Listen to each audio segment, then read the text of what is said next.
Hello and welcome. And today I'm very pleased to be joined by Dr.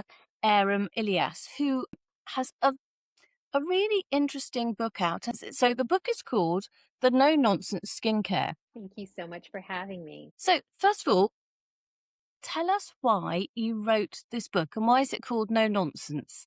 That's always a wonderful question to start with because so much of this is driven by what I do every single day. For over 20 years, I see every age and stage of life, patients every single day, infants right through over 100 years of age. And I think I've always been taken by is how much effort people put into their skin at every age and stage. And I feel as though they're being driven by misinformation. They're being told to do certain things, multiple steps, multiple products. And especially after seeing multiple generations, what I've really learned is I'm not sure that it makes a lot of sense. So, of course, no nonsense made a lot of sense as far as the name of the book. I mean, I have patients who I've seen their great grandparents before they were even born, and I know what their great grandmother looked like. I know what they look like. And I say to them, I don't think your great grandmother did any of these steps, and they looked marvelous in their 90s or 80s. And I don't know that you need to be doing what you're doing because I've seen the full spectrum. So I think giving that insight over generations, I've luckily been able to have a practice that sees every age and stage and can really offer deep insight into what I've seen practically day to day. Absolutely. So, the one thing that you do cover very well in your book is about skincare myths and actually how much they're costing the consumer. So I don't know if you can give us a few. I mean, you give lots of examples in the book, and it's like, oh my goodness, I know that. I can relate to hearing that, and you think, oh my goodness. So true. We're all guilty of this. Even me. Walk through some beauty aisles and think, "Ooh, that looks really good. It seems tempting." The hardest part about the way we think products are marketed is based on these vague claims. I always say it's almost as though you need to be a lawyer to decipher what the product is actually claiming. Sometimes it's something very vague, like, for example, this will give you the appearance of lifted skin as opposed to actually lifting your skin. These aren't a problem necessarily, but they are a problem for those that put a lot of faith into those claims. I see people after they purchase the product, after the promise has been made, and they're looking to see if it's kept. And there is so much disappointment out there. Some people, if they start with different products at different ages, perhaps they can see a preventative strategy. But I have plenty of patients. Actually, I often comment that 10 to 20% of my patients are even over the age of 80, quite frankly. People are living longer and beautiful lives. And they will sometimes be taken for some of these products that say this is going to lift your skin. They apply it and say nothing happened.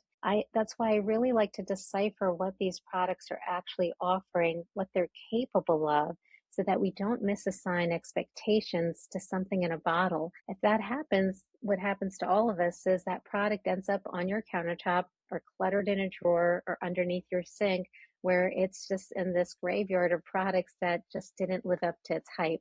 And that's what I really like people to start to do is understand what they're getting when they get it. The one thing that actually sort of struck a chord with me and is the bit where you say you go to, I don't know. I mean, it sounds like we're talking a lot I feel that we're talking a lot about cosmetics, and the book absolutely isn't dedicated to cosmetics at all.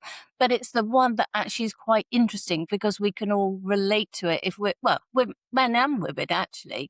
But one of the things that you said was um you try a product once, so you're trying it on the shop floor, for example, and it does seem to make a difference straight away. But But that is the hardest part. We've all been there where you're walking through an aisle and somebody stops you and say, just try this, apply it to your skin and just see how amazing its impact can be. This is where the big challenge comes in. I learned this even with my own mother. She would tell me, I walked through this aisle and I put this product on and oh my gosh, my wrinkle really did disappear.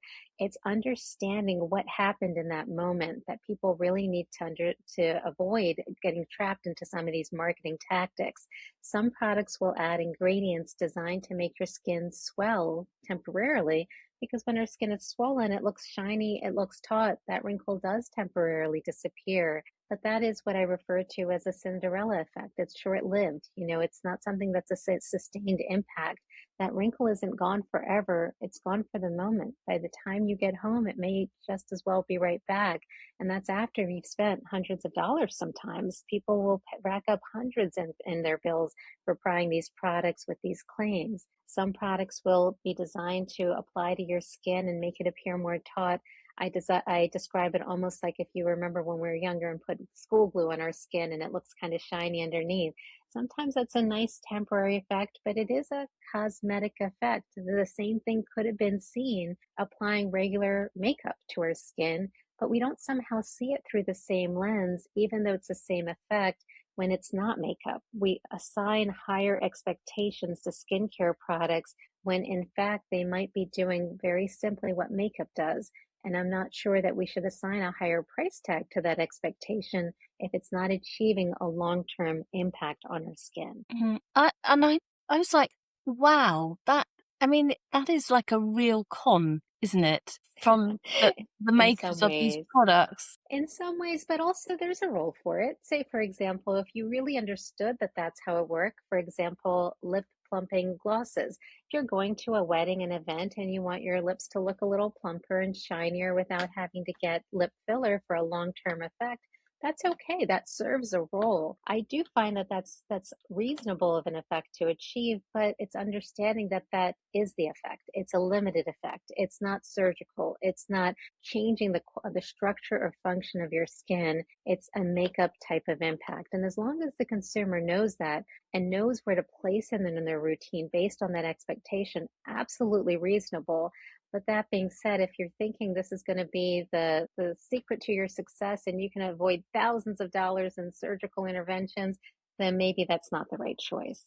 And I love the way you called it the Cinderella effect. I thought that was great. And you're absolutely right. We accept that makeup does something for us whilst we've got makeup on our face. That's But exactly right. as you say in the book, that's actually also the same with most skincare products as well. But that's not explicit at the point at which we're purchasing and using them. Exactly. Some of this is hidden in the process. I often encourage my patients to look at the back of their ingredient labels. Products that have ingredients listed will list them as active ingredients and regular ingredients. There is an active ingredient listed separate from the other ingredients. That usually implies that it's gone through an extended review process where some regulatory agency has decided there is an impact that this ingredient has on their skin, whether it's acne products, sometimes dandruff products, things that actually have an ingredient that could treat or manage something that somebody's bothered by. But if you really look closely at most anti-aging products, I don't find many products with labels that have active ingredients listed.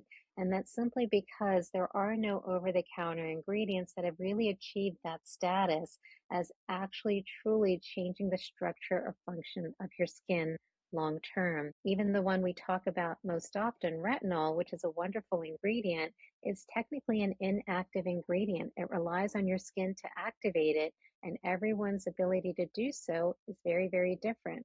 The prescription retinoids do have an effect, but those are not found over the counter for anti-aging purposes. And I think also you mentioned, and I had heard this before, but it is always worth reiterating about the ingredients. The higher the ingredient, the more percentage of that ingredient is in that product. But likewise, I think, and going back to the marketing theme is, you say, and once again, I think this is a real falsehood. They might lead their marketing campaign by one ingredient, where they might just have a speck. Call that fairy dusting. It's a very common term used for That this was it, effect. fairy dusting. I thought that was another of Yes. your really great terms. Yes, this is one of those effects that, you think about it as though they've sprinkled a little bit of the ingredient in there, but is it enough to have an impact on your skin? Is it enough to have the effect that you're purchasing it for and spending the higher price tag for? That's where we really have to question how much is in there. Some products have become savvier and started to list some percentages on the front of the label, but from a regulatory standpoint, they're not going to list it on the back because those are things that are not, there's not very little oversight over that process. But that really does matter. If there is just a touch or a dash of an ingredient, it's just like cooking. If there's a dash of an ingredient, do you really see its impact on the flavor or the outcome? That's what we really want to make sure people know what they're buying when they get it. Absolutely.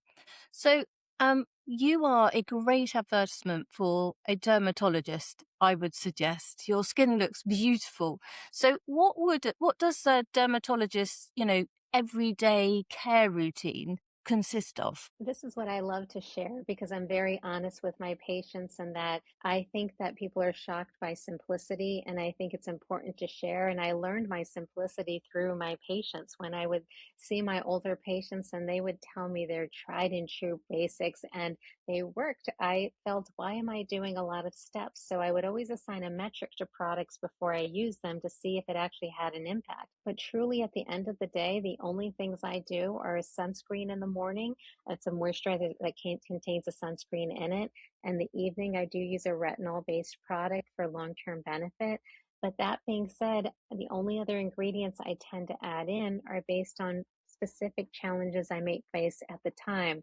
Say, for example, if I'm dealing with some breakouts for a moment, or at times I might add in ingredients designed to target those particular skin challenges. But if my skin is doing relatively well, I don't necessarily add anything in. If there's pigmentation challenges that come from time to time based on sun exposure, I might add in an ingredient for that. But that being said, I don't do much more than that. And I've always encouraged my patients to remember that is what works. Ultimately, as many buzzwords and exciting articles you'll read about, oh, this is the hot topic ingredient everyone should be using. If these were really as life changing as we thought they would be, why haven't they replaced everything on people's countertops? And why aren't they replacing our entire routines? They really take over for a month until the next ingredient comes out. And when you start to step back and look at these long term patterns, I've often felt as though the only real ingredients that have had a real true impact in dermatology in terms of over the counter ingredients in the past century, quite frankly, have been petroleum jelly in terms of barrier support, retinol, maybe long term benefits in terms of protecting our skin health over time. And then third is sunscreen. Outside of that, there's not a lot of other ingredients for day to day skin health that actually have a sustainable impact that have stood the test of time, quite frankly. And I find it, you start off with some and then the next, every few months they've got to bring out a new product. And then you think, oh, well, how do I pile it on? What is the list? And then you get, what's that thing when it starts coming off your skin? Is it Peeling, yes. peeling? Yes. Yes. And we've all experienced that or have patients, they come in with bags of products. I've often commented that I step back and say, is the patient, or is this bag of products on my exam table the patient? It's starting to get a bit confusing in our world because there's so many products. How do you layer these products? This is the big challenge that people are faced with because they're buying products based on one or two ingredients that are marketed by the product. And that's where I often say to them, have you ever stepped back and looked at just one ingredient label just to see if all of the ingredients that you're seeking are in one product already? And many times they are. There's no reason to buy a separate product for niacinamide, another one for hyaluronic acid, another one for ceramides. There are plenty of products that combine all three. And if you just layer one product on top of the other, it's difficult to say if you're really gaining the benefit that you're seeking out of those particular ingredients that you're doing this for. And I think that's reassuring to know. But I think it's more reassuring to know that, as you said, there are only three basic things that you should really look for to have a really good sort of skincare routine. Um, That's right. Moving on, in your book, the first thing actually that you talk about when you actually do go into looking at the conditions is obviously acne. And we know that acne is, so many levels and for, different stages during your life as well. It's not, unfortunately, just teenagers that get it. So I thought it was really interesting that you were talking about, acne, hormones. So I don't know if you'd like to, say a little bit about that. I think acne is one of those medical conditions, and it's very important to classify acne as a medical condition to avoid falling for cosmetics or cosmeceuticals that are designed to target consumers with acne, because people with acne are very vulnerable at the time that they're dealing with breakouts and are vulnerable to marketing tactics. The real important thing to understand, however, is true acne, especially teenage or hormonal acne. Can have a long-term impact on our skin in terms of the risk of scarring. So the risk of not treating it appropriately is a very real risk. At the end of the day, as much as we try to blame so many different things about our life and our lifestyle, I often say that patients often try to point the finger at themselves as being the reason for their breakouts. They say, it's my pillowcase, it's my phone, it's different things that they do. At the end of the day, acne primarily is driven by hormones because there are plenty of people in the world that don't wash their pillowcases or don't have silk pillowcases or other things that are being marketed towards them, and their skin is just fine. Hormones plays the biggest role, but true acne is defined by clogged pores that then spiral where they become inflamed or cystic. The other type of breakout, however, because not every breakout is acne, is something we call rosacea, which many people think of as an adult form of breakouts or simply flushing or blushing. But I actually find many of my patients have been misdiagnosed as having true acne when what they actually have is rosacea. Very important distinction to make because acne products will actually make rosacea worse because rosacea is a sensitivity of the skin that lends to breakouts, but a different type of breakout. These are pimples that are not poppable, is what I'll say. These are ones that get more inflamed if you try to poke or pick at them. Clear fluid might come out of them, but they don't have that satisfaction of popping a pimple and actually relieving it. This is where we really want to encourage people to take a step back, look at their skin, have it evaluated by an appropriate medical professional to ensure that their treatment strategy makes sense. I worry about these online telehealth services because visually it may be difficult to discern between the two. These are sometimes things that we gain insight into by magnifying the skin and really understanding what those pimples are made up of so that we can guide those treatment strategies.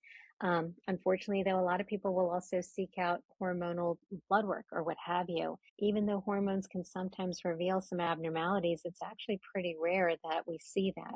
A lot of times, what it really is our skin is just more sensitive to hormones and the impacts that they have. So, really, just treating and focusing on the skin and underlying hormonal issues if there are other impacts of their hormones, whether it's cycles that are changing, or sometimes for people, there could be hair changes such as hair loss or hair gain.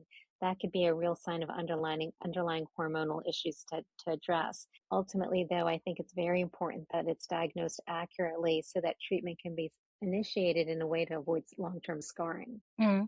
And that actually one of the questions I was going to ask is, would you recommend rather than looking at social media influencers who say, well, I've got this and I've tried that, your recommendation is to actually go and see a dermatologist as first port of call, really, before you start really looking to see what you need to do to hopefully correct it. I think it's ideal. I know it's not always possible. Mm. There are access to care issues that come up across the board. So I do understand how there is a general tendency to seek out care, whether it be through anecdotal advice or evidence from others that they trust or from online resources as well. But that's why in the book I do go into some detail as to understand how to even tell for yourself, because to some extent, really understanding how your skin works, which is really what the focus of this book is to really unlock some of these secrets that people really felt like it's almost like we're being told what our skin is doing by others when we could really figure it out by ourselves by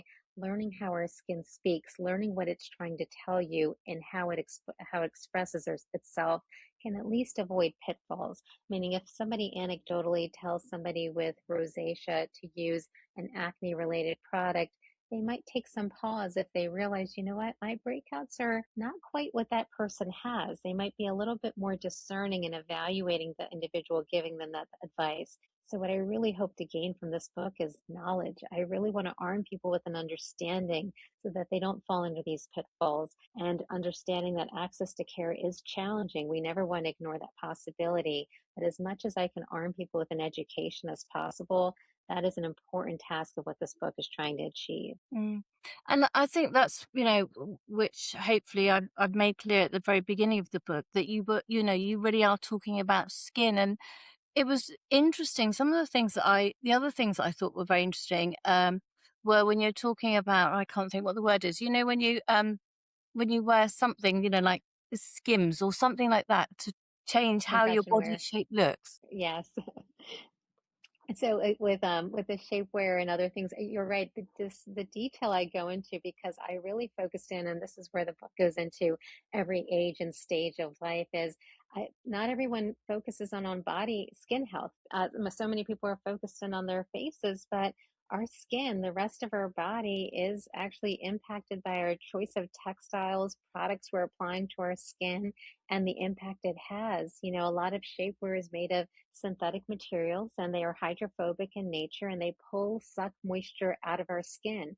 We've all been there where we might take off a garment such as workout gear and you see this little dust plume of dead skin cells that flies around you. And that is because there's been oil sucked out of your skin by those hydrophobic materials and you're left with just ashy dead skin on the surface. When people start to see these impacts, they can start to really understand what they can do strategy wise to support their skin health and not just kind of think of it as a tarp, a covering on their body or a canvas that they're just supposed to kind of paint or put an aesthetic on top of. I really encourage people to understand your skin is a functioning organ and we need to support it like every other organ in our body. Yeah, absolutely. One of my last questions was going to be what three ingredients would you most recommend? But you've done that one. You preempted that a little while ago. So generally, actually one question that I'd like to ask myself, and it's my biggest thing that I hate when I get older, is that my skin is just getting so crepey. It's driving me. And I look down at my arm and I see my mother's arms and think, oh my goodness. And I feel the same, I still feel like a 25, 30-year-old and all of those things, but my arms do not show that. What would you recommend? That is probably the number one thing I see after every skin cancer screening is somebody glances down at their arm and says, "What should I do about this crepey quality to my skin?" We all start to see it. It is ultimately a loss of collagen over time. These are things that do make people vulnerable to more marketing about collagen supplements, for example, which probably don't have as big as of an impact as we hope that they would. Ultimately, that loss of collagen and elasticity of our skin that happens with age, we don't have a lot of great ways to reverse those changes, unfortunately. There's some evidence that retinol containing body lotions can actually maybe support long term collagen support. And luckily, companies are starting to come out with products meant for the body. The hardest part about products before is most skincare products were designed for the face and they'd come in these tiny little bottles with huge price tags that who reasonably could use that over their entire body? It doesn't make any sense. So now that we do have some retinol containing body lotions, it is worthy of thinking about some of those. Sunscreen to avoid further damage to the collagen and elasticity of our skin, and also choosing materials appropriately. This is another place where sometimes these synthetic materials will suck some moisture out of our skin and make it appear more crepey on the surface versus materials such as cotton and some of the natural blends will actually support skin moisture and health. So really adding moisture back in through the surface with moisturizers, body oils, these are ways that at least temporarily aesthetically can improve that look. But it is true that once we lose some of that collagen, we can't always get it back, at least not with methods that we have currently available. I always tell people this is kind of like that concept of once you fry an egg, you can't unfry it. There are changes that are sometimes made that we can't necessarily reverse just yet. We're hopeful, and some lines are trying to come up with ingredients that perhaps could reteach our cells how to rebuild collagen support. But I definitely encourage people to avoid some of the marketing targeting them. Collagen is a very large molecule. You can't apply it to the surface and hope it gets in, and you can't drink it and hope it makes it from your gut to your skin. It probably just gets excreted right out of you. So it probably won't hurt you, but I wouldn't encourage people to spend a lot of money on these marketing tactics. Mm. I think the thing is just don't get old, really. That would solve it, wouldn't it? The number one advice I get from my patients is that if I had a nickel for every time somebody says don't get old, it's just shocking how Yeah. many times you hear it in a day. But of course, it is better than the alternative. So it Well, is good to get old. 100%. Yes. 100%. Anyway, it's been a real pleasure talking to you. And I'll just show again because it was the most interesting, easy to read book. And I think that's really important. We had a chat before we started recording about using language that patients can understand straight away and have meaning to their day-to-day life. And I think you've covered that brilliantly in this book. So thank I you for your time. appreciate that. I appreciate that. Thank you so much. Thank you.